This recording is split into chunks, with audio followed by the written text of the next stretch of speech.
Welcome to stitch number 5. It's a popcorn stitch and we're going to go into the back loop only. If you're new to crochet, there's always 2 loops that make up a stitch. If you use the front loop, that's the front loop, and if you use the other one, it's the back loop. So if you didn't have to change your color, just chain up 3 right where you are. And if you're adding new color, just have it already on the hook and just pull through and through. And that will do a slip stitch on the back loop to join. You're going to chain 3, and this chain 3 will count as 1 double crochet and a chain 1 space. Now you're thinking to yourself, well, you're missing a chain. It's because I want you to keep that edge nice and tight. So what we're going to do is we're going to do a popcorn in the second stitch away. So we're going to skip the next one and a popcorn into the next. So when you do a popcorn, you're going to use the back loop only. Okay, so all the way across, and you're going to put in a total of 4 double crochets into that same back loop. So we have 1, 2, 3, and 4. Release it and come to the beginning one of the grouping of 4 from front to back, put the loop on, and then chain 2. And this will pop out towards you. So pop goes the weasel. So skip 1 and then popcorn the second one, and it's in the back loop only for this row. And so there will be 4 double crochets in there first.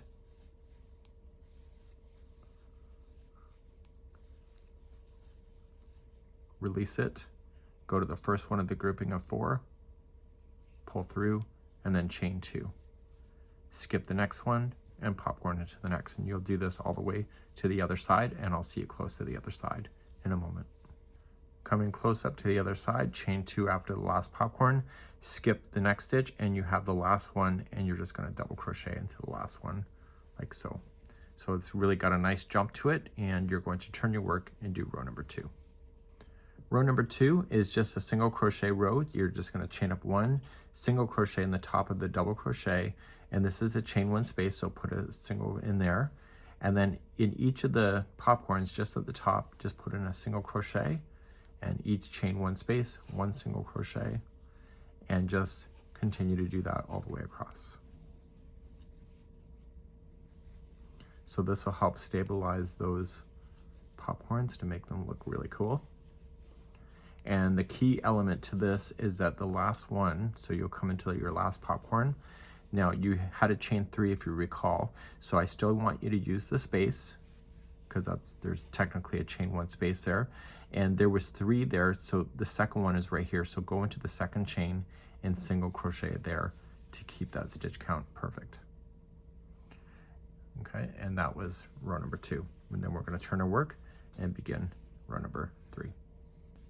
Row number 3 is the same as number 1, just without the back loops. So you're going to chain 3, and then you're skipping 1 and then popcorn into the next. So we have the 4 double crochet that make up the popcorn.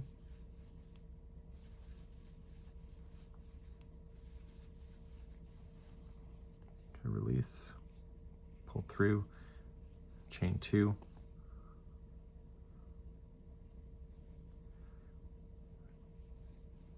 Okay, skip 1 and go to the next and do a popcorn. So 4 double crochet.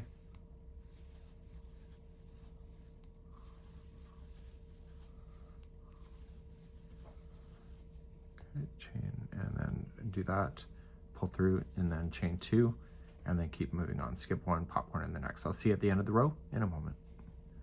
At the end of the row, I still have 2 stitches left. I've chained 2 after the last popcorn was in, and you're just going to double crochet into the last stitch.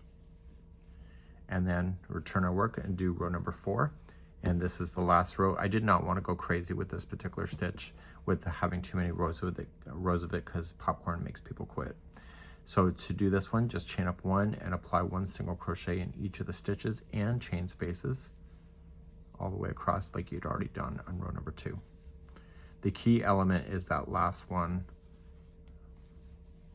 So I did try to do a chain 4, just so that you know, to start that, but it created such a big ugly gap that I just couldn't stand it. So that's why I changed it back to a chain 3 to start.